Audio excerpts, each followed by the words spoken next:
The applause faded. And then the body was found. Welcome to Mystery Case. I am your host, Detective Echo. Drop a comment and share where you're tuning in from today. This growing mystery community amazes me. Now, the curtain rises. If you want to know what can rattle a brownstone that has endured prohibition, politicians, and the Metropolitan Museum's more excitable donors, I'll tell you, it isn't a corpse on the rug. Wolfe could contemplate a corpse the way he contemplates a soufflé, judiciously, with standards. What unsettles the place is noise that doesn't belong here. Not just loudness, intrusion. The noise started with applause. It was Wednesday, and therefore a day with a spine. Fritz had declared war on a duck. The orchids were getting their afternoon worship upstairs. And Wolfe was installed in the red leather chair as if he'd grown there and the chair had learned to breathe around him. I was at my desk, shuffling the mail into piles. Junk, bills, threats, and the rare item that might keep the lights on. The front bell rang. I didn't stir. Wolfe didn't stir. Theodore, if he'd been in the room, wouldn't have stirred. When the bell rang a second time, I did what I always do. I looked at Wolfe. When Wolfe does not look back, that is permission. I went to the door. The man on the stoop was a little too well-groomed to be an undertaker and a little too agitated to be a banker. Mid-40s, hair that had been persuaded into place, suit that had been persuaded to cost money, and eyes that kept checking the street behind me as if he expected applause to follow him up the steps. "And I need to see Nero Wolfe," he said. "Join the club," I told him. "Name?" He hesitated just long enough to consider lying, then decided the truth might be cheaper. "Felix Harrow." I knew the name. Not personally. My social calendar doesn't stretch toward that altitude. But by osmosis. Harrow was connected with the theater, the kind of connection that shows up in gossip columns, grant committees, and photographs where everyone is pretending they didn't sweat. I let him in, which was not hospitality, just curiosity with good manners. In the office, Wolfe's eyes took him in without moving anything else. Wolfe can do that, make you feel examined the way a jeweler examines a flawed diamond. Patiently, with an assumption that you will disappoint him. "Mr. Harrow," Wolfe said. He hadn't been told the name. Mom, that was Wolfe. Information stuck to him like lint. Harrow blinked, then forced his shoulders down. "Mr. Wolfe, this is delicate." "That is rarely an advantage," Wolfe said. "Sit." Harrow sat in the red chair opposite Wolfe's desk, perching like a man afraid the furniture might charge him rent. He took a breath that sounded rehearsed. "Last night there was a benefit at the Lonsdale Theatre. A standing ovation, very successful. After the applause, after everyone was congratulating everyone else, there was a discovery. A body." I didn't react. Wolfe didn't either. Fritz would have if he'd been there. He's allergic to unpleasant topics in rooms where food is planned. Wolfe's face remained calm, but his eyes had sharpened the way they do when something offends his sense of order. "A body discovered after applause," Wolfe said, tasting the phrase as if it were a foreign wine. "How theatrical." "It wasn't supposed to be," Harrow said quickly. "It was in a service corridor behind the stage. One of the stagehands found him." "Him," Wolfe repeated. "Who?" Harrow's fingers clenched on his hat. Yes, he was holding a hat. Felt expensive and being punished. Leonard Voss. That name landed with weight. Voss wasn't famous the way actors are famous. He was famous the way a man with money becomes famous when other people need it. Donor, patron, occasional brute, depending on who was speaking. If he was dead, there would be ripples, and not the polite kind. "The police," Harrow added, "are calling it an accident. He fell. There are stairs, narrow, metal. He might have slipped." "And you do not believe that?" Wolfe said. Harrow's eyes flicked to me, then back to Wolfe. I believe it was arranged." Wolfe steepled his fingers. Why do you bring it here?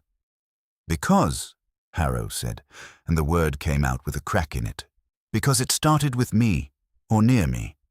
I was with him shortly before. In my office. He was furious. He said things. Threats? I asked. Harrow nodded, swallowing. Yes, not just at me, at the production, at certain people connected with it. He intended to withdraw his money, publicly, make a spectacle, ruin reputations. Wolfe's mouth made a small movement of distaste. Money is one of Wolfe's favorite topics and one of his least admired human motives. He respects it like he respects gravity and dislikes being reminded it exists. And now, Wolfe said, a corpse has been obligingly placed to complicate your evening. Harrow leaned forward. Mr. Wolfe, look, if the police decide it wasn't an accident, they will look for who had motive. I had motive. I had opportunity. I had an argument with him. People saw him come to my office. Wolfe's eyes narrowed. Do you wish to be exonerated? Yes. That is not a reason for my involvement, Wolfe said. The police exonerated their leisure. Harrow's lips tightened. Then I'll be blunt. Voss had something, a file. He hinted at it. He said he had evidence. Names. He said he could bring down. He stopped, as if the list of names could bite. Wolfe's gaze went to the side, toward my desk, where the mail was waiting like a dog eager to be kicked. He said, Archie. I knew that tone. It meant Wolfe had made a decision and was about to pretend he hadn't. Yeah? You will accompany Mr. Harrow to his office. Harrow's head snapped up. Now. Wolfe's voice was mild. Now. There is a file. If it exists, it will not remain where it was last night. I looked at Harrow. He looked like a man who had just realized his life was being rearranged by someone who didn't need to stand up to do it. I got my jacket. As we headed for the door, I heard Wolfe behind me, not raising his voice, not calling after us, just placing words in the air like chess pieces. And Mr. Harrow, Wolfe said, do not applaud yourself prematurely. The performance has begun. We hit the sidewalk with a Harrow moving like a man who'd just been told his necktie was a noose and he was expected to admire the knot. It was cold enough to keep the city honest, but New York never stays honest long. He steered us to a waiting black sedan. You have a driver, I said, getting in. I have a board, he replied. It's the same thing. The ride downtown was quiet except for Harrow's throat clears and sighs. Men like him think silence is something you buy. They're surprised when it comes free and still costs. What did Voss say about this file? I asked. Harrow's hand went to his inside pocket, then stopped. He didn't call it a file. He said he had documentation, payments, promises, communications. He said people would applaud him for cleansing the arts. That's a delusion, I said. Most people applaud from habit. He meant to expose corruption, Harrow insisted.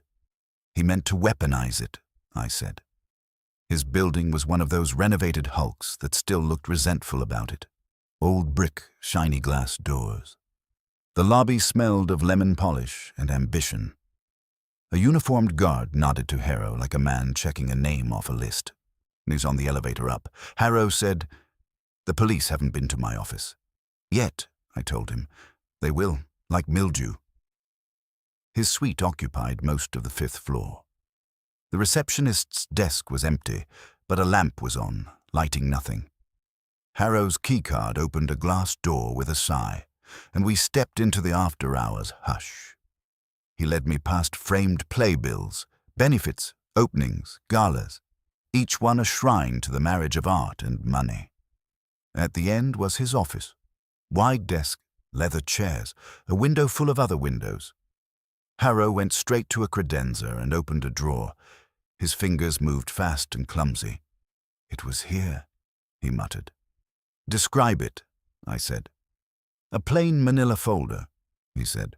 Voss brought it in. He put it on my desk, then took it back when I refused to do what he wanted. After he left, I noticed he'd forgotten it, so I left it. I put it in the drawer. I meant to call my attorney this morning. And did you? No, the police called first. About Voss.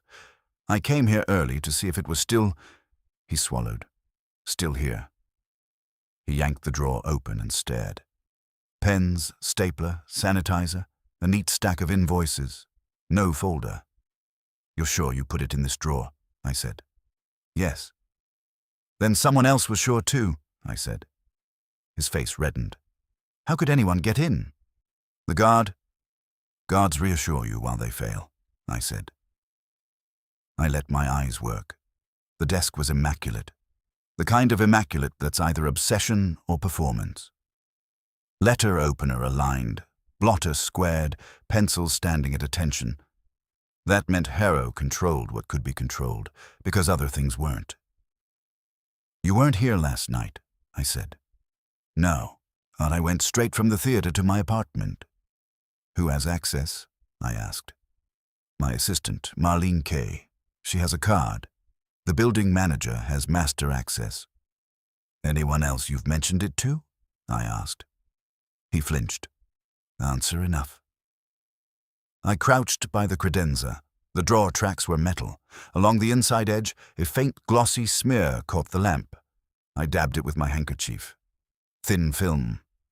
Sweet smell. Harrow, I said, standing. Do you wear cologne? He blinked. No. Then someone who does open this drawer, I said. Or someone using sweet hand lotion. The kind people use when they're nervous about being touched by the world. Harrow's eyes widened. Marlene, she's always... Don't convict your staff on perfume, I said. It's bad etiquette and worse logic. I opened the top desk drawer without asking. He started to protest, and then remembered Wolfe and shut his mouth like a man closing a safe. Inside were labeled folders, orderly and dull. I checked the next. Same. In the bottom drawer, behind hanging files, I found a small spiral notebook. Cheap cover, not Harrow's style. I flipped it open. Tight handwriting, numbers, initials, dates. A ledger's nervous cousin. Harrow leaned in. That's not mine. No kidding, I said. You keep your secrets in leather. In the back pocket of the notebook was a torn corner of an envelope. I eased it out. The return address read, Lawns. The rest was missing. From the corridor came a soft click. Not a step. A latch settling. The glass door, touched and released. I looked at Harrow. His face had gone the color of paste. Someone's here, he whispered. Yeah, I said, slipping the notebook into my jacket pocket. Ah, and I don't think they came to applaud. I moved to the wall beside the doorway, letting the angle hide me, and motioned Harrow back toward his desk. He obeyed the gesture like it was a subpoena. The click hadn't been the outer door. It had been the interior latch on the corridor gate, the one that should have been propped open. Whoever had closed it knew the layout. I listened. No shuffling, no hurried breath. Just the building's distant hum and, faintly, a shoe sole easing off tile. I stayed where I was, flat to the wall, and let the silence do some talking. Silence in an office building after hours isn't empty. It's layered. There's the hum of the lights, the distant elevator cables muttering to themselves, the plumbing thinking about it. What we'd heard didn't belong to any of that. Another sound came, a careful exhale. Close. I stepped into the doorway fast enough to surprise myself. The corridor light was dim to half, the glass partition reflecting my own outline back at me. 20 feet down the hall near the reception desk, a woman stood with one hand still resting on the interior gate. She wasn't startled. That was the first thing I noticed. The second was the scent. Sweet, floral, too eager. It matched the smear in the drawer. Marlene Kay, I said. She took her hand off the latch and folded both arms loosely. Early 30s, dark hair drawn into a severe knot, glasses with thin frames that didn't hide sharp eyes. Her coat was still on, though she'd clearly been inside for more than a minute. "Yes," she said evenly. "You must be Mr. Goodwin." I didn't ask how she knew. "You're working late." "I came back for something," she said. I might say the same to you." "Difference is," I told her, "I was invited." Harrow had drifted into view behind me, hovering near his office door like a man unsure whether to claim or disclaim his own property. "Marlene," he said, "what are you doing here?" She didn't look at him. Her gaze stayed on me. "I forgot my planner." "Check your desk," I said, "and keep your hands where I can see them." Her mouth twitched, not a smile. Something cooler. "Is this a robbery?" "Only if you planned it badly," I said. She turned and walked calmly to the reception desk. I followed at a polite distance. Harrow stayed where he was. Courage is rarely a management skill. Marlene opened a drawer, lifted out a leather-bound planner, and held it up between two fingers. "There," she said. "May I go now?" "Not yet," I said. "You are just in Mr. Harrow's office." "No, that gate doesn't close itself," I said. "I close it when I leave," she replied. "It's a habit." "Good habits," I said, "usually leave fingerprints." Her eyes sharpened at that. "Are you accusing me of something?" "I'm asking about a manila folder," I said. "Plain. Recently stored in Mr. Harrow's credenza. Recently removed." At last, she glanced at Harrow. Not fear. Assessment. "I don't know what you're talking about." Harrow found his voice. "Marlene, this is serious. Leonard Voss is dead." That landed. Not dramatically. She didn't gasp or clutch anything, but her pupils widened and the planner dipped an inch. "I know," she said quietly. "The police called." "And you didn't think to tell me you were coming back here tonight?" Harrow demanded, as she looked at him the way you look at a child who has just discovered injustice. "I don't report my every movement to you." "Did you open his desk?" I asked. "No." "You wear a floral lotion," I said. "Sweet, it leaves a film." She raised one eyebrow. "That's a new one." "It was on the drawer," I said. She extended her hands. "Search me." I didn't. I wasn't interested in theater. "Who else has access?" "The building manager," she said. "Security. Mr. Harrow." "Anyone from the Lonsdale Theatre?" I asked. "No." "Leonard Voss?" I added. She hesitated. A beat too long. "He's been here." "Recently?" "Yesterday afternoon." Harrow stiffened. "He came here after the theatre." "No," she said calmly. "Before." I turned to Harrow. "You didn't mention that."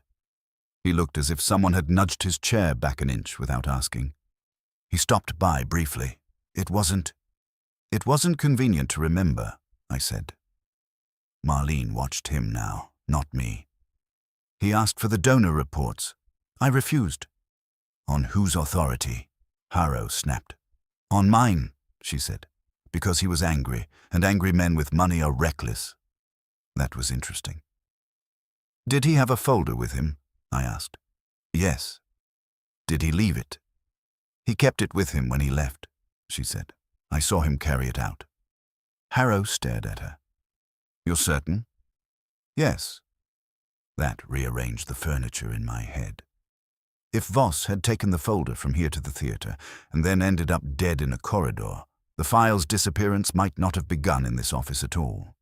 "Why didn't you tell me this?" Harrow demanded. "Because you were in no mood to hear it," she said. "You were afraid." The word hung there, and I took out the small spiral notebook and held it up. "Is this yours?" She shook her head without even glancing at it. "It was in the bottom drawer," I said. Harrow looked as though I'd produced a snake. "I've never seen that," Marlene said. "May I?" I handed it to her, watching her fingers. She flipped through the pages, eyes moving quickly.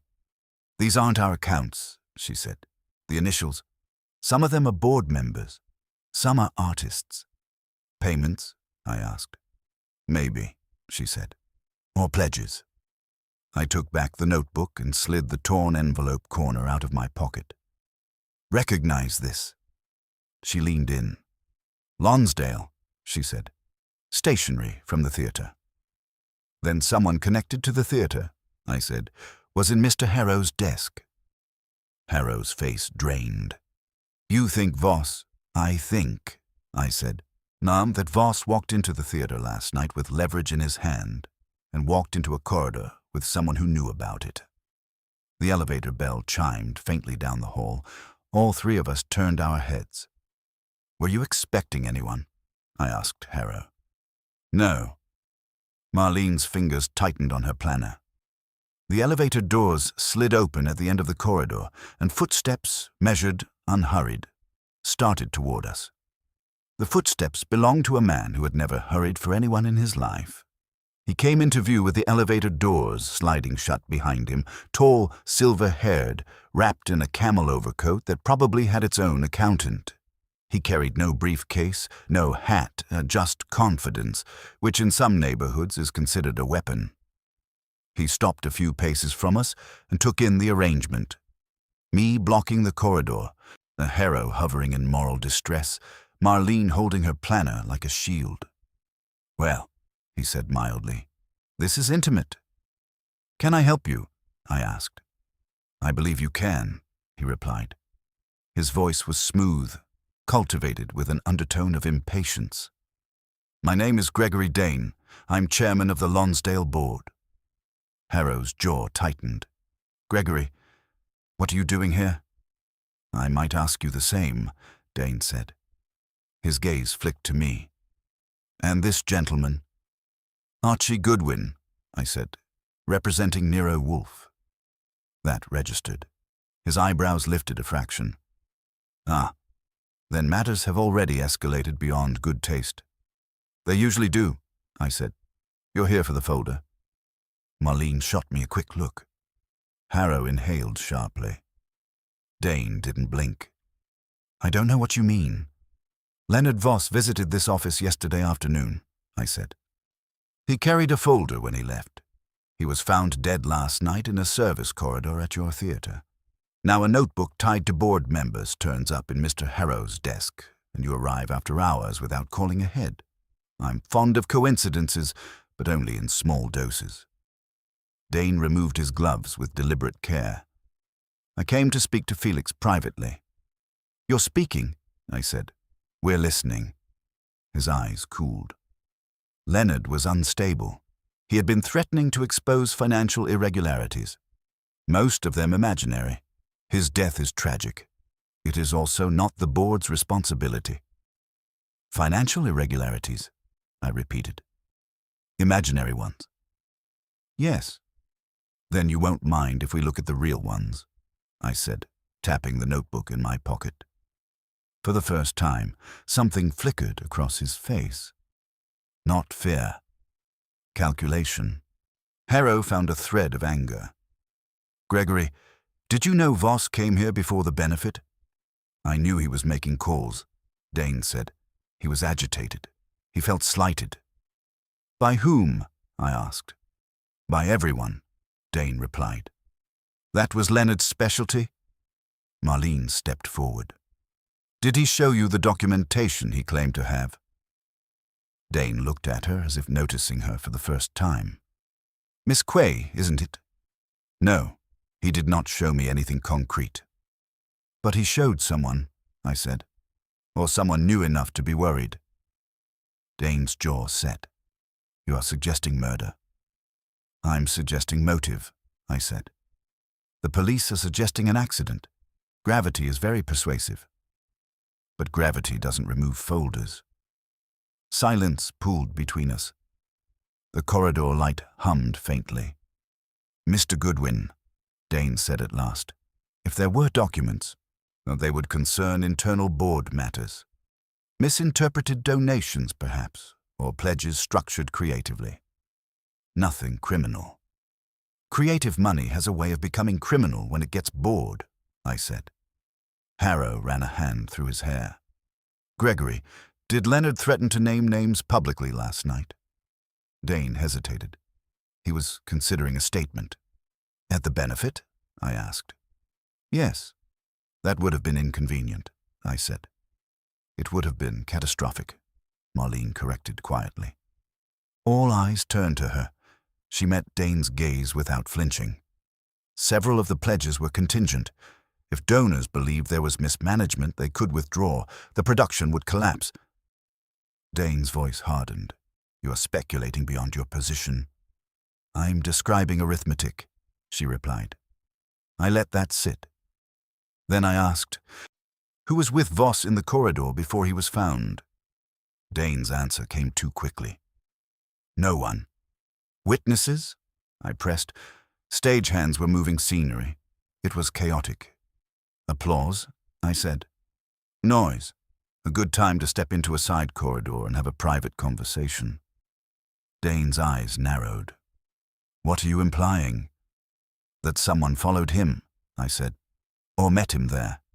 Harrow swallowed. Gregory, did he meet with you? No, Dane said flatly. Marlene's fingers tightened again on her planner. I saw you speaking to him near the wings, she said. Dane's head snapped toward her, briefly. Angrily, she added.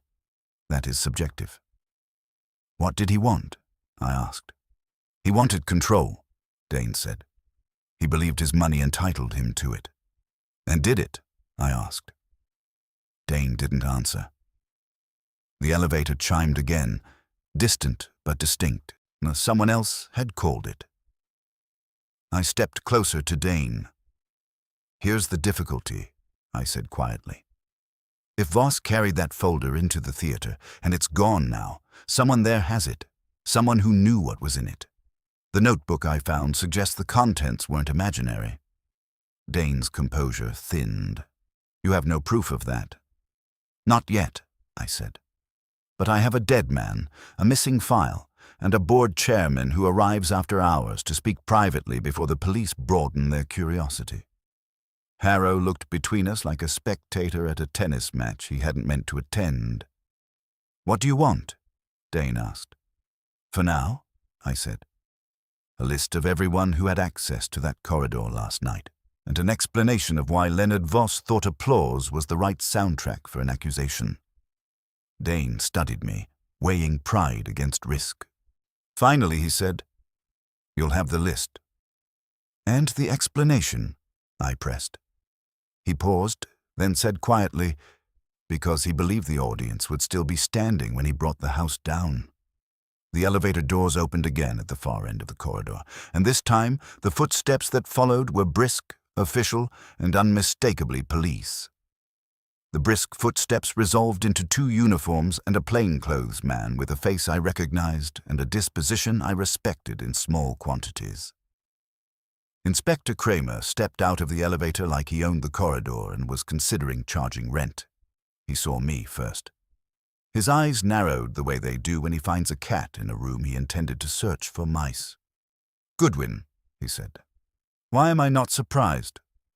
Inspector, I said pleasantly. We were just discussing acoustics. Kramer ignored that. His gaze swept over Harrow, Marlene, and Dane, cataloguing nerves. Mr. Felix Harrow? Harrow lifted a hand that looked unsteady. Yes. I'd like a word.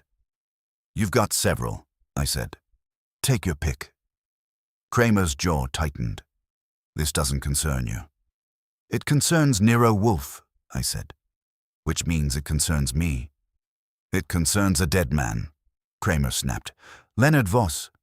You know the name? I've heard applause, I said. He stepped closer, lowering his voice a fraction. We've got statements placing Voss in an argument with Harrow yesterday afternoon. We've got witnesses who saw him speaking heatedly with Mr. Dane backstage last night. And we've got a body at the bottom of a metal stair. Accident? I asked. Maybe, Kramer said. Maybe not. The coroner's not done. Any sign of a struggle? I asked. Kramer shot me a look. You asking or fishing? Both, I said. There's a bruise on the forearm, he said grudgingly. Could be from a grip, could be from falling. Was he holding anything? I asked. What? When he was found, I said. Was there a folder? Papers? Kramer's eyes sharpened. Why? Because if there were, and they're missing now, that bruise gets more interesting. Silence. Then, no papers were logged, Kramer said carefully. Logged? I repeated. He ignored that. We're also looking into the theater's finances. Dane stiffened. On what grounds? On the grounds that when a rich man dies after threatening exposure, I get curious, Kramer said. I liked that about him. He was stubborn, but not stupid. Marlene spoke up. Inspector, Leonard Voss claimed to have documentation. He may have brought it to the theater. Kramer turned to her. And you are? Marlene Quay, Mr. Harrow's assistant. You saw this documentation? Kramer asked. I saw a folder, she said. He carried it when he left this office yesterday. Kramer looked at Harrow. You didn't mention that on the phone. Harrow swallowed. I wasn't asked. Kramer's expression suggested that answer would age badly. I said, Inspector, may I suggest you add one more item to your list? You're in no position to suggest, he said. Humor me, I said. Check who accessed the service corridor before and after the applause. Not just staff, board members, donors, anyone with a pass. We're doing that, he said. And check the security footage from this building tonight, I added. His head snapped toward me. Why? Because someone came here after hours, I said, and it wasn't to admire the furniture. Dane's voice cut in. Are you accusing me? I'm accusing everyone, I said cheerfully. It saves time. Kramer looked from me to Dane, then back. What's here, Goodwin? I considered my answer. The notebook in my pocket felt heavier than paper should. Possibly, I said. A preliminary draft of motive. He stared at me for a long moment. If you're withholding evidence, I'm preserving context, I said. Wolfe prefers it that way. Wolfe, he muttered, as if the name left a taste. One of the uniforms approached Kramer and murmured something. Kramer nodded once, then addressed the room. Until we sort this out, no one leaves the city, he said. Mr. Harrow, Mr. Dane, Miss Quay. You'll make yourselves available. I have a board meeting tomorrow, Dane said sharply. Reschedule, Kramer replied. He turned back to me. And you. Tell Wolfe I'll be by. He'll be thrilled, I said. Kramer gestured to his men, and they began moving down the corridor toward Harrow's office. The investigation had officially entered the building. I caught Kramer's sleeve before he went too far. Inspector, he paused, irritation ready. If Voss intended to make a public accusation, I said quietly, why wait until after the final curtain? Kramer frowned. What do you mean? He could have stood up in the middle of the benefit, I said, interrupted the applause, but he didn't. He went to a corridor. Maybe he wanted privacy, Kramer said. Or leverage, I said. A last negotiation. One person. There's not a crowd. Kramer's eyes narrowed. You think he was meeting someone specific? I think, I said, that whoever met him knew about the folder and believed they could reason with him, or silence him. Kramer studied me another beat, then gave a short nod. If you're wrong, Goodwin, you're wasting my time. If I'm right, I said, someone else wasted Voss. He grunted and moved off. I turned back to the others. Harrow looked as if the walls had shifted an inch closer. Marlene's composure had returned, but her eyes were busy. Dane stood rigid, calculating exits that no longer existed. Gentlemen, I said lightly, including Marlene in the plural, I suggest we all get some rest. Rest? Harrow echoed. Yes, I said. Tomorrow will be louder than applause.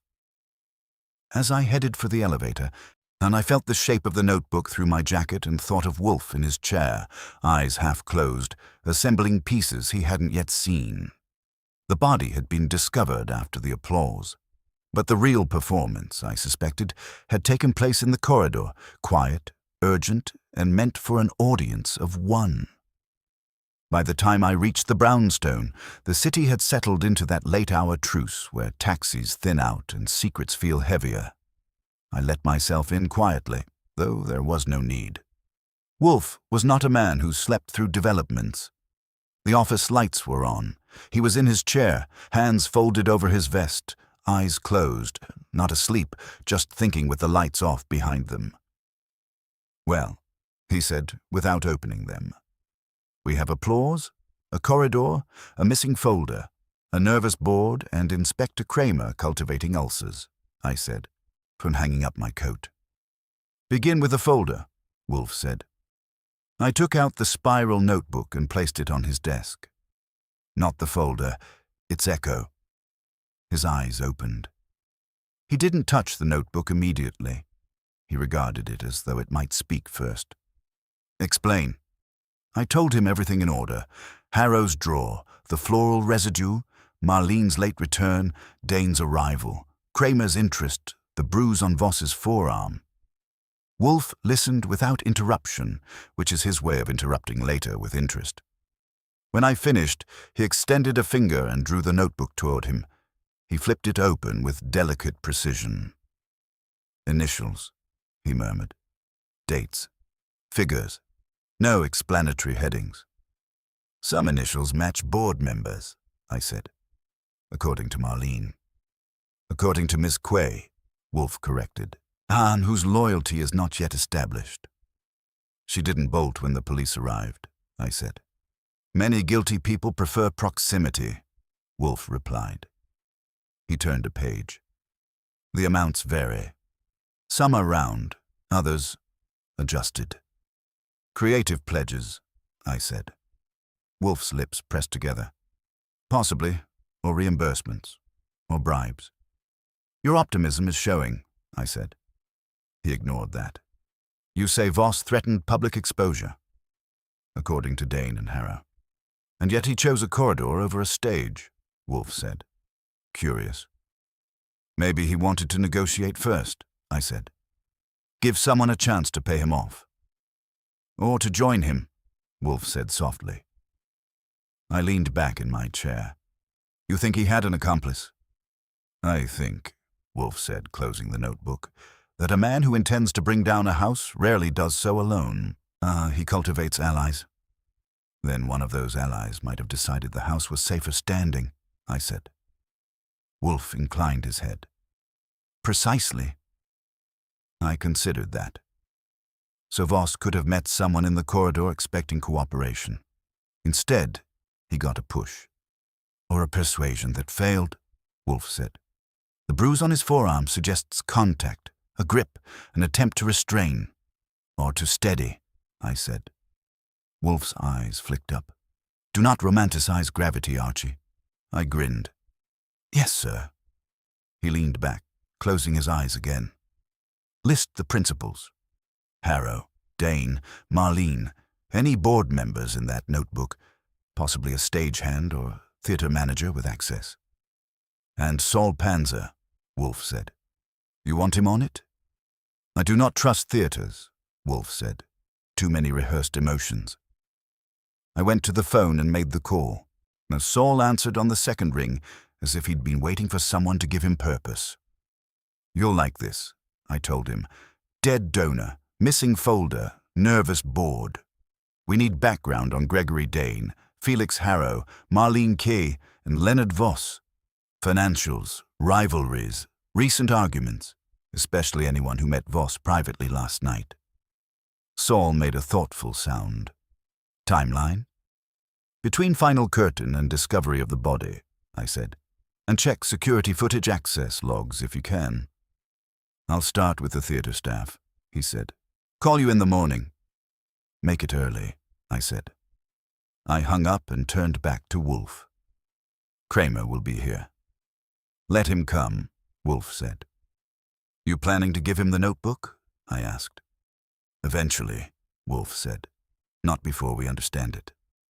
That could annoy him, I said. He is frequently annoyed, Wolfe replied. It has not proven fatal. I walked to the window and looked out at the quiet street. You think the notebook was planted in Harrow's desk?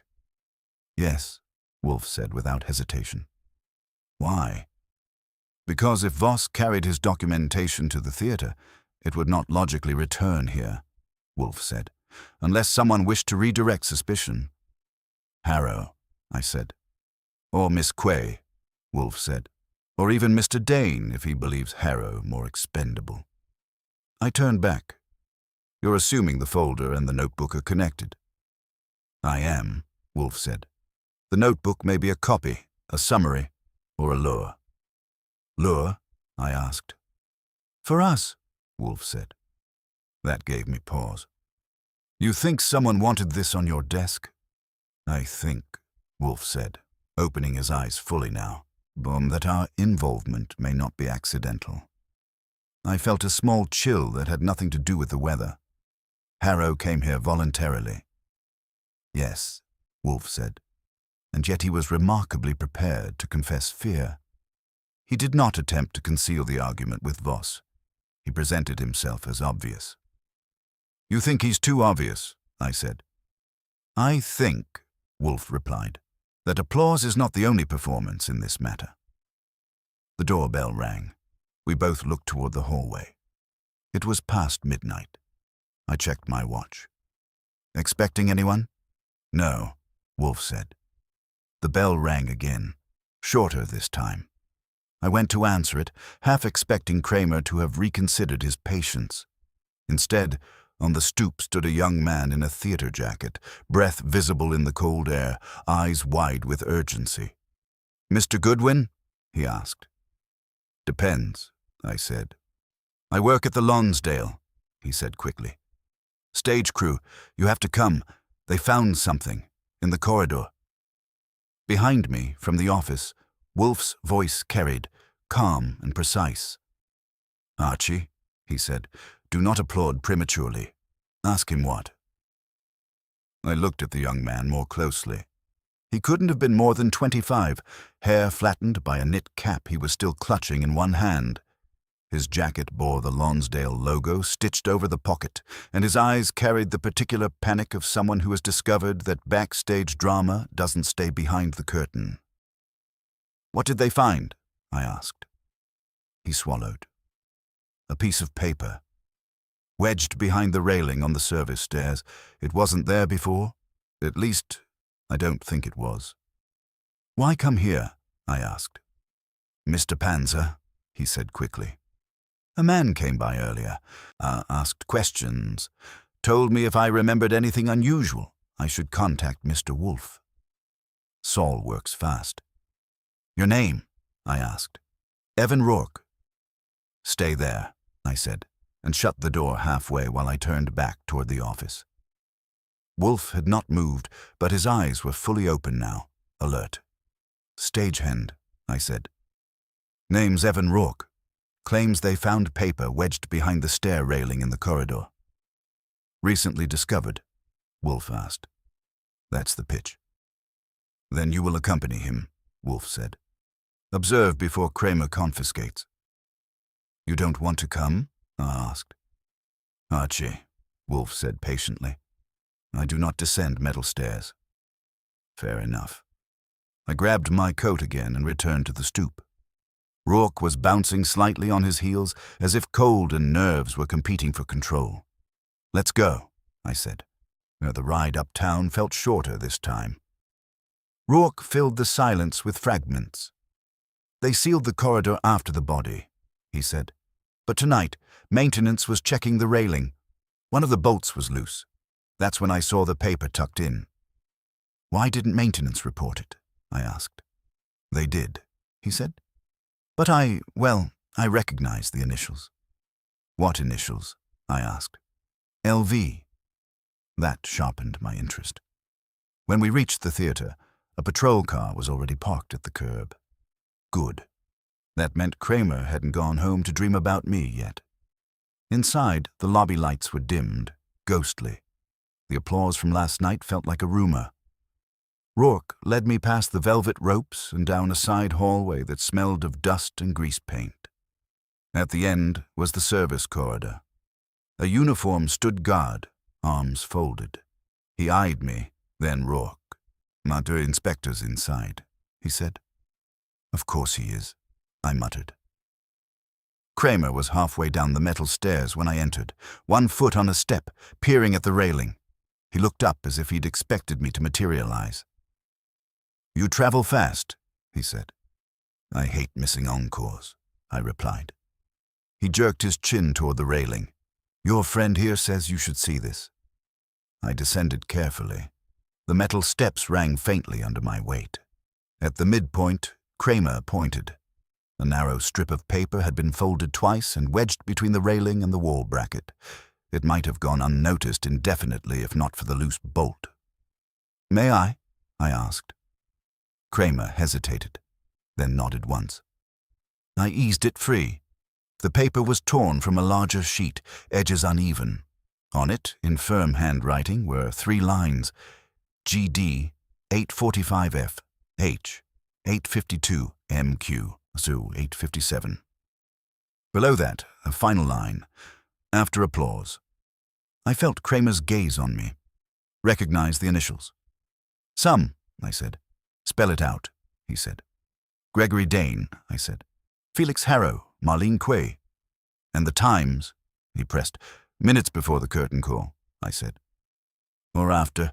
Depends on what time the applause started." Kramer's mouth tightened. "You think Voss wrote this?" "Looks deliberate," I said. "Like a schedule." "Or a list," Kramer said, "of people he intended to confront." Rourke shifted behind us. "They were all backstage around then," he said. "I remember seeing Mr. Dane near the wings, and Mr. Harrow came in from the lobby." "And Miss Quay?" I asked. "She was near the lighting board," he said. "I think." Kramer held out his hand. I gave him the paper. "So Voss meets 3 people in succession," Kramer said. "Or plans to." "Or he notes who approached him," I said. Kramer studied the scrap.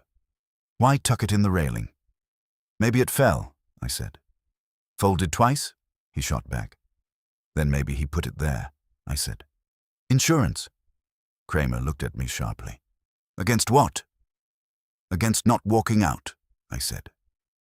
We stood in the narrow corridor, metal underfoot, concrete walls pressing in.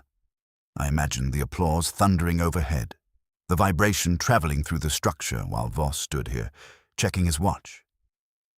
"If he wrote this," Kramer said slowly, "he expected something to happen after the applause." "Or he expected someone," I said. Kramer turned to Rourke. "Who found the body?" "Tom Kessler," Rourke said. "Another crew member." "Where is he?" "At home," Rourke said. "You spoke to him already." "I'll speak to him again," Kramer muttered. So I leaned against the wall, careful not to disturb anything. "Inspector, if Voss arranged sequential meetings, that corridor becomes less of a coincidence." "You're thinking premeditation," Kramer said. "I'm thinking choreography," I replied. Kramer's eyes flicked to me, then back to the paper. "If he met Dane at 8:45, Harrow at 8:52, Key at 8:57, who saw him last?" "That's the question," I said. "And who had time?" Kramer added. "Above us, somewhere in the theater, a door closed softly." The building settled again into quiet. Kramer folded the paper carefully and slipped it into an evidence envelope. "All right, Goodwin," he said. "Now it's a pattern." "Patterns," I said, "are just applause you can measure." He grunted. "Tell Wolfe I'll be seeing him in the morning." "I'll set out a chair," I said. As I climbed back up the metal stairs, I pictured Wolfe in his office, eyes half-lidded, fitting these times into place. 3 initials, 3 meetings, and a note that read like a stage direction, after applause. Whatever had happened in this corridor, it hadn't been an accident. It had been scheduled. When I reached the brown stone again, the clock in the hall had edged past 2. Wolfe hadn't moved far. He rarely does. He was exactly where I'd left him, except the notebook was now open on his desk and a pad of his own heavy cream paper lay beside it, filled with neat columns of figures. "You're late," he said. "I stopped to admire the choreography," I replied, taking off my coat. Kramer found a prop. I gave him the details. The scrap of paper, the initials, the times, the words after applause. Wolfe listened with his head slightly tilted, and like a conductor hearing a passage repeated. 3 appointments, he said when I finished, in close succession. "Assuming the times are accurate," I said. "They are too specific to be casual," Wolfe replied. 8:45, 8:52, 8:57, 7 minutes, then 5. "Not much time for a negotiation," I said. "Or for resistance," Wolfe said. I sat. "Kramer thinks it's a list of people Voss intended to confront." "And you?" Wolfe asked. "I think it's a record," I said, "of who approached him or who he successfully cornered." Wolfe tapped a finger lightly on his desk. "The phrase 'after applause' is instructive. It suggests intent. He anticipated the moment." "He wanted witnesses nearby," I said. "Noise above. Privacy below." "Or," Wolfe said, "he wished to avoid interruption until his sequence was complete." I considered the times again. Now, if the curtain call began at 8:40, applause might have swelled for several minutes. That puts 8:45 just after the final bow. "Meaning Mr. Dane first," Wolfe said. "Chairman of the board," I said. "The man most threatened by exposure." "Then Mr. Harrow at 8:52, Wolfe continued. "The producer, financially vulnerable." "And Miss Quay at 8:57, I said. Wolfe's eyes narrowed slightly. "Curious." "Why curious?" I asked. "Because if Voss intended to reveal corruption, Miss Quay is the least powerful of the 3, Wolfe said. "Why schedule her last?" "Maybe she wasn't meant to be last," I said. "Maybe someone interrupted." Wolfe closed his eyes briefly. "Archie, suppose Voss did not intend 3 confrontations. Suppose he intended 1. With all 3, I asked. "Yes," Wolfe said, sequentially summoned to the same corridor. "A private summit," I said. "Precisely." I leaned forward. "Then the times aren't meetings completed. They're arrivals." Wolfe opened his eyes. "That is plausible." "Dane arrives at 8:45, I said slowly. "Harrow at 8:52. Key at 8:57. If Voss noted their approach, he was already in the corridor before 8:45. "Waiting," Wolfe said. "And whoever came last," I continued, "would find at least one of the others either just leaving or still there." Wolfe's gaze sharpened. "Did any witness report seeing more than 2 of them together?" "Not yet," I said. "Rourke saw Dane near the wings. Harrow came in from the lobby. Key was at the lighting board." "Convenient placements," Wolfe murmured. "Too convenient?" I asked. "Yes." I rose and paced once across the rug. And if Voss confronted Dane at 8:45 and that ended badly, why stay for Harrow? Unless he believed he still had leverage. Or unless the confrontation with Mr. Dane was not fatal, Wolfe said, merely preparatory. "Meaning?" I asked. "Meaning," Wolfe said carefully, "that Voss may have distributed information." The idea settled between us. "You think he showed each of them a piece?" I said. "Different sections of the documentation?" "Or different accusations," Wolfe said. "Enough to alarm, not enough to satisfy." "So each believed the others might know something different," I said. "Exactly," Wolfe replied, "creating mutual suspicion." "That's a dangerous game," I said. "For a man who believes himself untouchable," Wolfe said. It may seem exhilarating. I stopped pacing. Then who benefits from his death? All three. Superficially, Wolfe said. But the scrap of paper suggests he anticipated risk. He concealed it deliberately. As insurance, I said again. Yes. I thought about the folded strip wedged behind the railing. If he feared one of them, why not go to the police? Because public scandal was his weapon, Wolfe said. Not justice. The phone rang. We both looked at it. I crossed the room and picked up. Goodwin. Saul's voice came through, crisp despite the hour. Got something. Voss met with his attorney 3 days ago. Revised his will. That's cozy, I said. Details? He created a conditional bequest, Saul said. If certain financial irregularities at the Lonsdale were publicly disclosed within 30 days of his death, a substantial sum goes to a watchdog foundation. If not, the funds revert to the theater. I let out a low whistle. He built applause into his obituary. Something like that, Saul said. Also, security logs show Gregory Dane accessed the service corridor door at 8:43. Harrow's pass logged at 8:51. No record for key. No record, I repeated. She used the lighting stairwell, Saul said. Different access, no electronic log. I thanked him and hung up. Wolfe watched my face. Well, I relayed Saul's information. Wolfe leaned back slowly. Dane arrives first, I said. 2 minutes before the note's 8:45. Harrow next, 1 minute before 8:52. Key unlogged, but likely close to 8:57. And the will, Wolfe said. Ingenious. If irregularities are exposed within 30 days, the theater loses money. If not, it gains. So someone might prefer silence, I said. Yes, Wolfe said softly. But consider, if the irregularities are exposed because of murder, the condition is satisfied. I stared at him.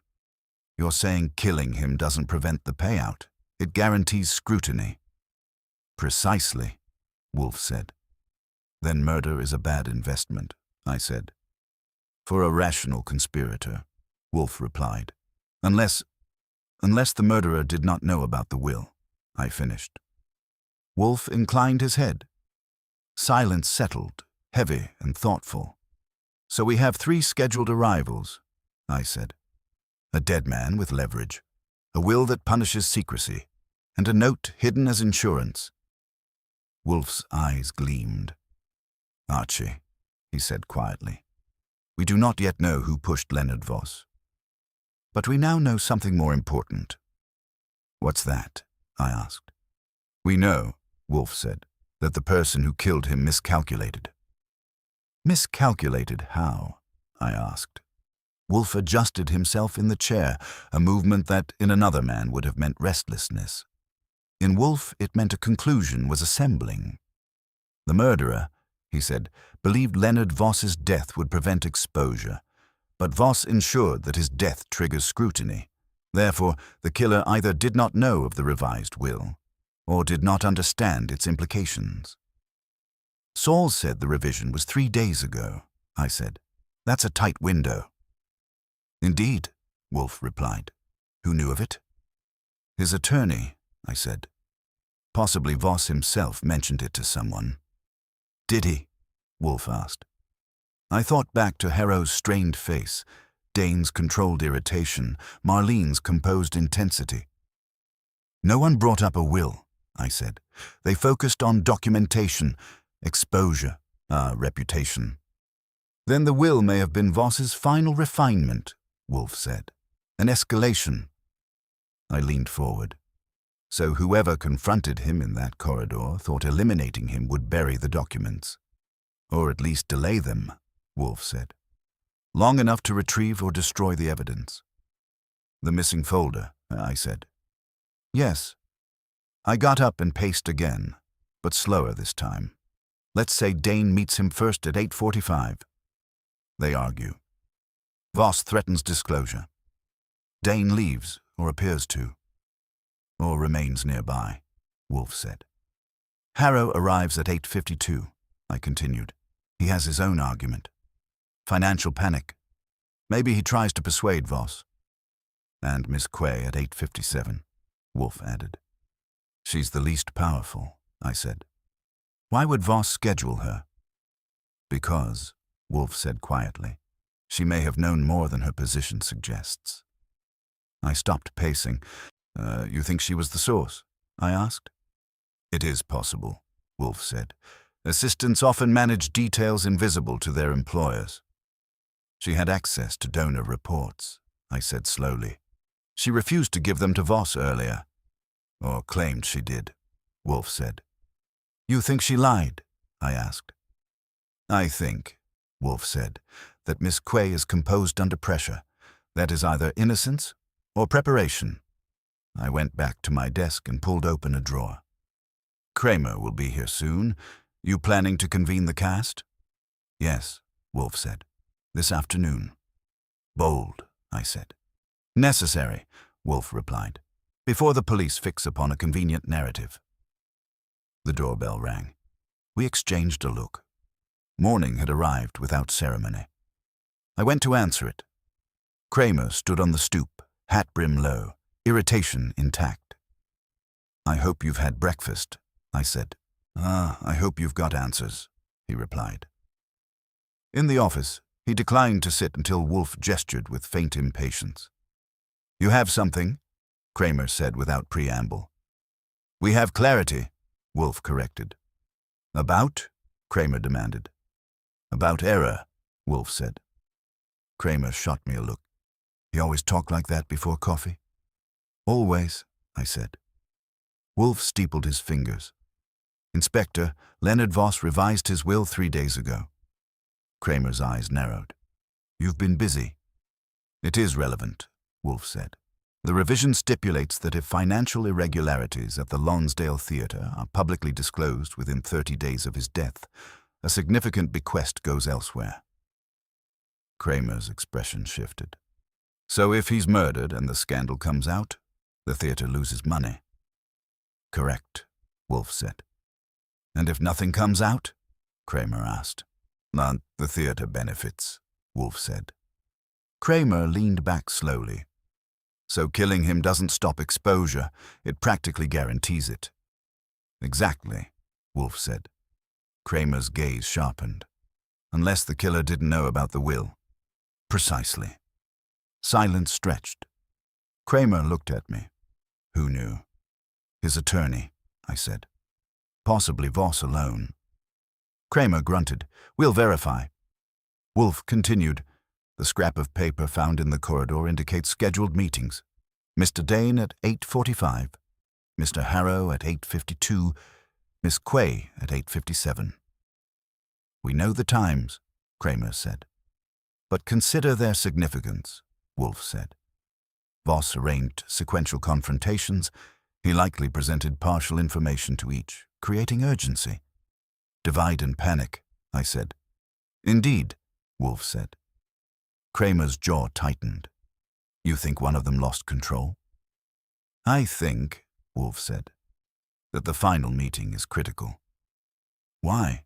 Kramer asked. Because, Wolfe said, if Voss survived the first two, he remained confident.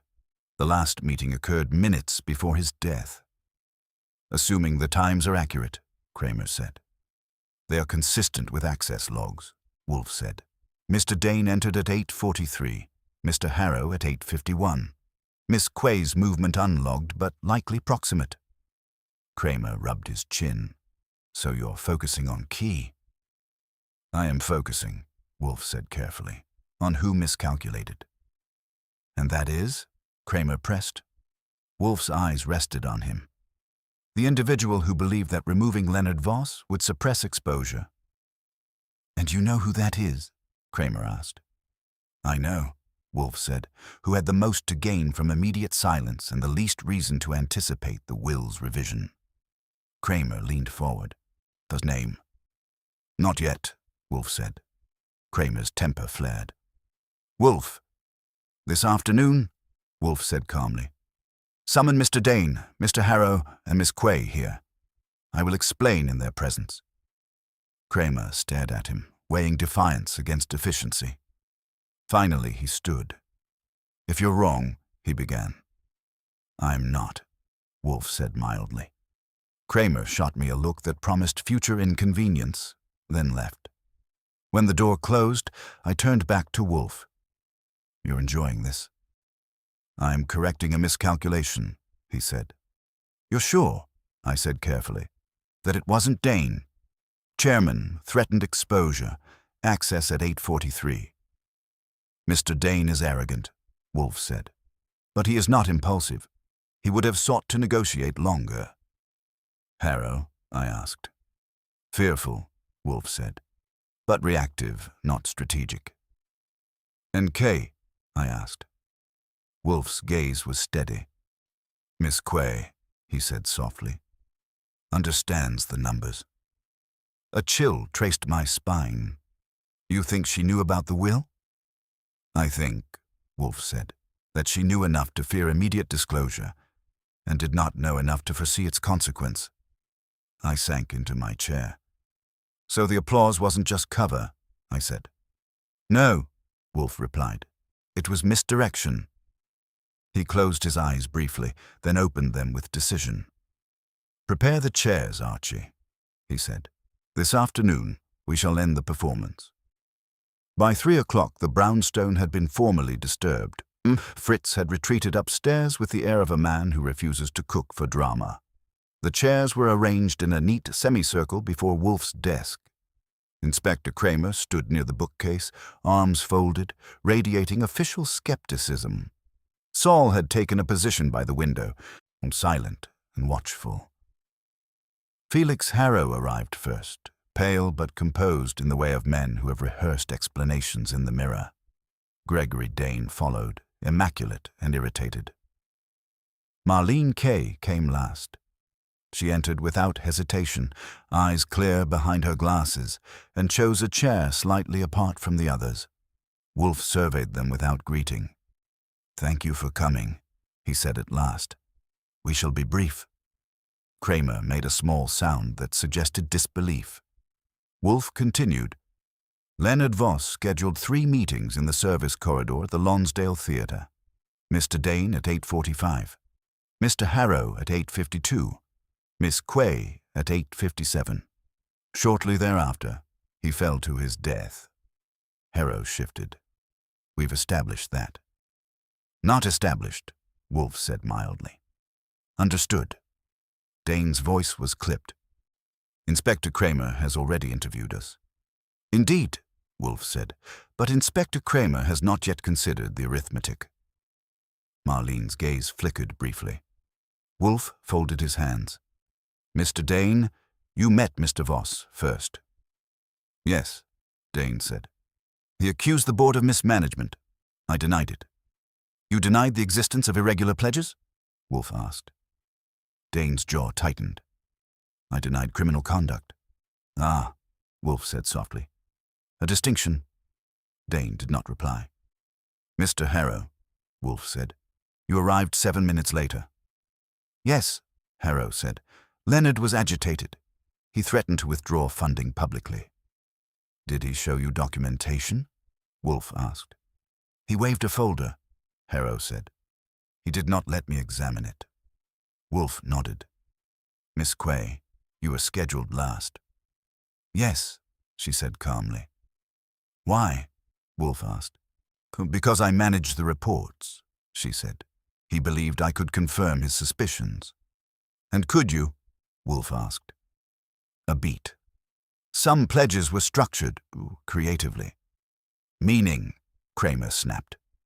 Meaning funds were temporarily redirected to cover deficits, she said evenly. It was not illegal. Not yet, Wolfe murmured. He leaned forward slightly. Miss Quay, did you know that Mr. Voss revised his will 3 days before his death? Her composure shifted. Not much, but enough. No.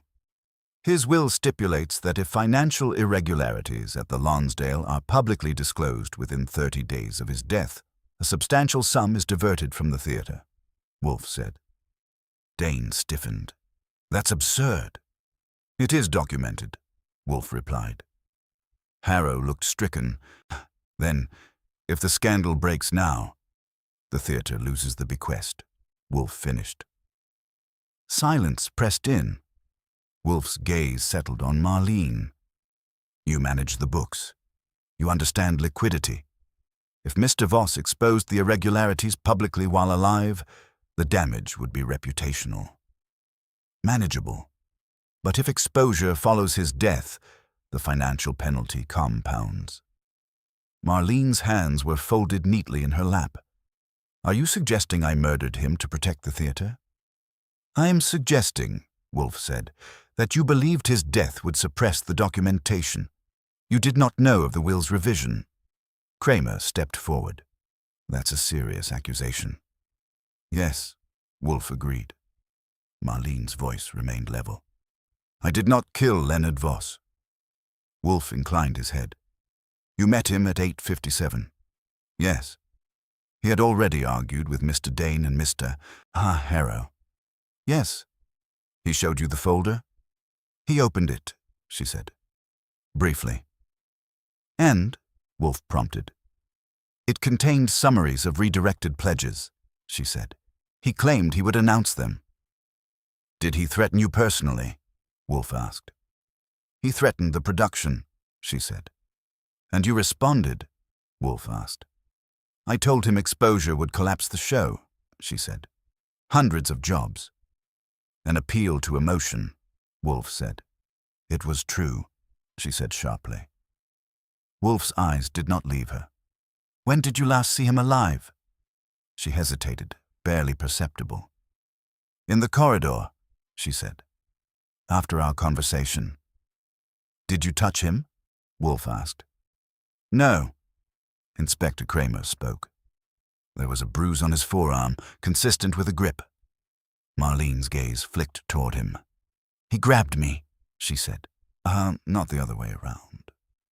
Why? Wolfe asked softly. He thought I was lying, she said. He tried to force me to admit wrongdoing. And did you? Wolfe asked. No. Wolfe leaned back. Miss Quay, when Mr. Voss opened the folder, did you notice anything unusual? Her eyes narrowed slightly. Unusual. Yes, Wolfe said. Anything missing? A flicker, there and gone.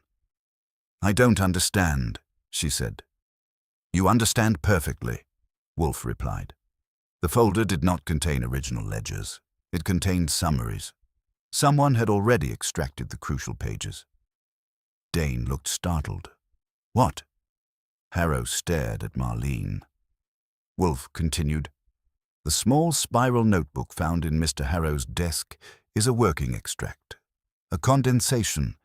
It was placed there to redirect suspicion. Marlene's composure fractured for the first time. That's speculation. No, Wolfe said calmly. It is deduction. You prepared the summaries for Mr. Voss, perhaps under pressure. When you realized he intended public disclosure, you removed the originals from his folder before meeting him in the corridor. You believed without the full documentation, exposure would falter. Kramer's voice was tight. And the fall? Wolfe's gaze did not waver. In the corridor, Mr. Voss confronted Miss Quay. He seized her arm. She struggled. The metal stairs are narrow. A push, perhaps unintended in its severity, sent him backward. Marlene rose halfway from her chair. He lunged at me, she said, voice breaking now. He was furious. I tried to pull away. And you knew, Wolfe said gently, that if he lived, he would still speak. So you ensured he did not. That's not true, she whispered. You wedged the scrap of paper behind the railing, Wolfe continued, intending it as misdirection, a list implicating all three.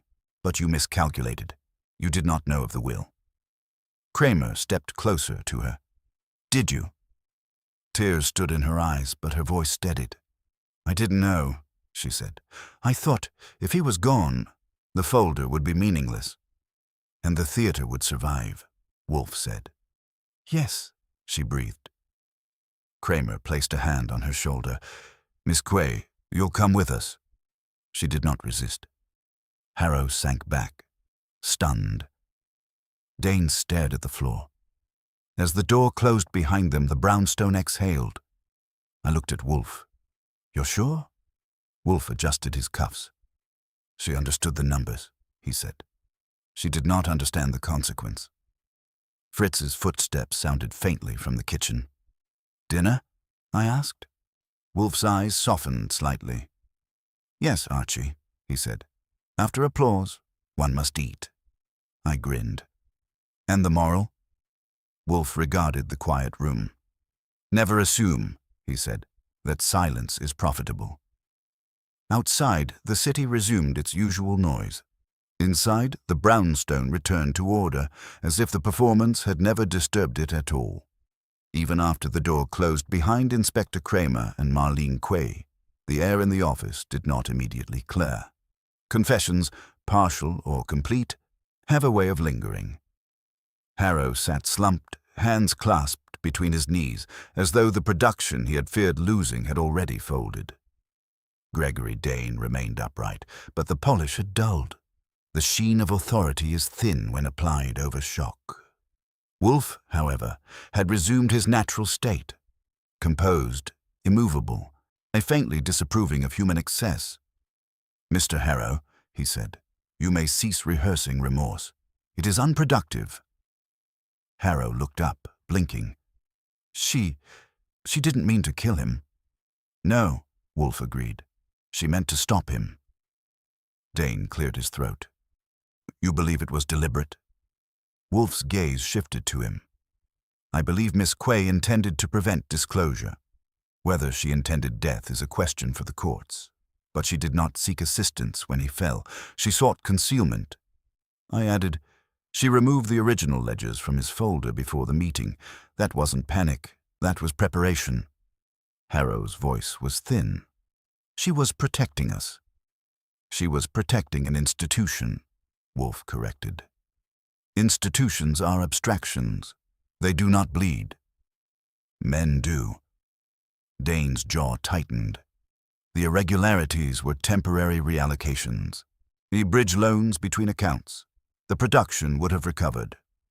"Perhaps," Wolfe said. "But secrecy converts error into guilt."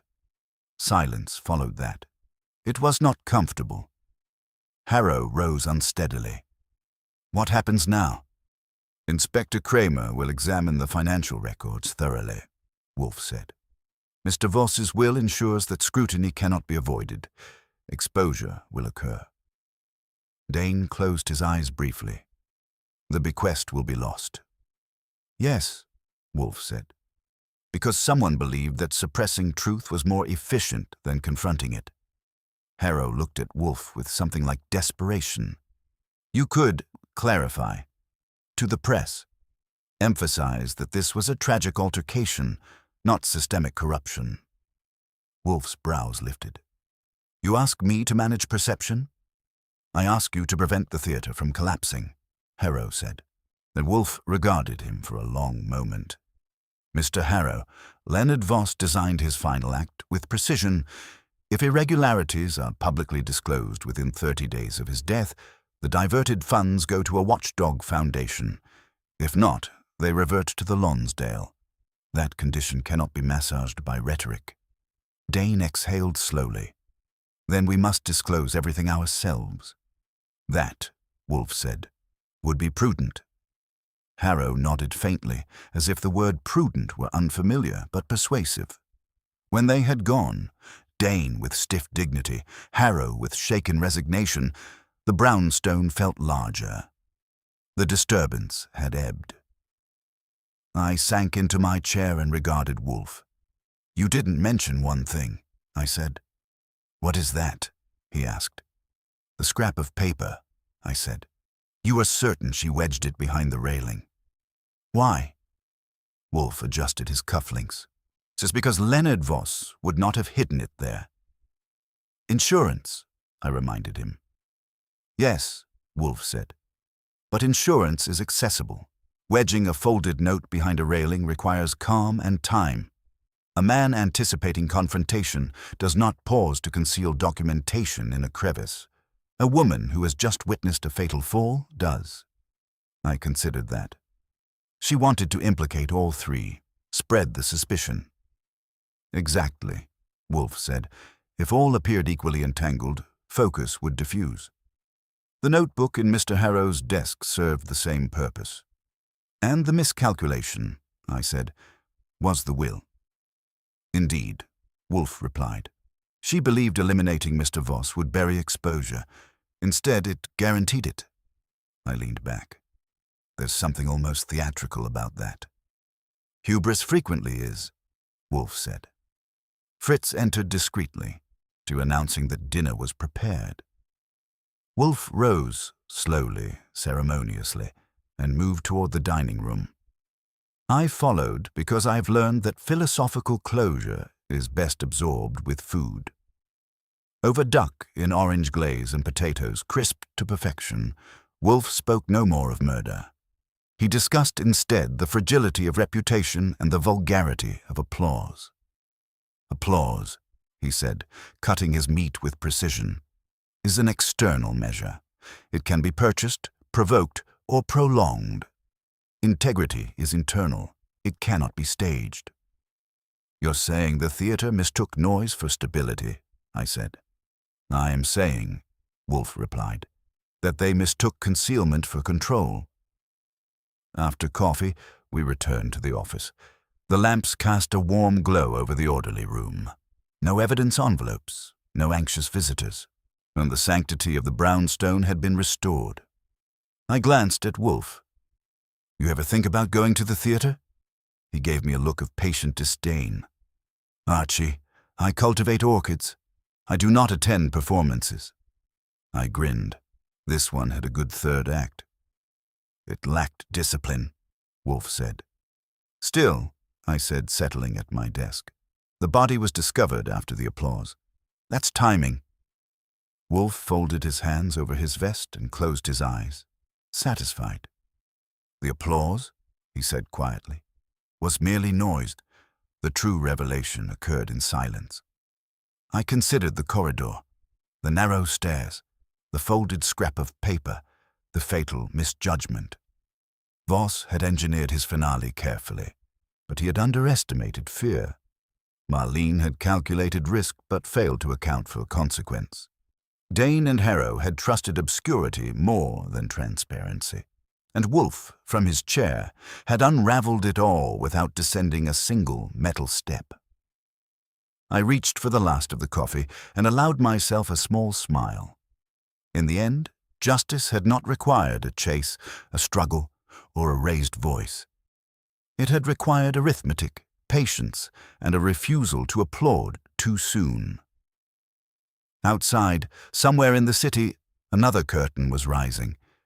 Inside the brownstone, the house was quiet.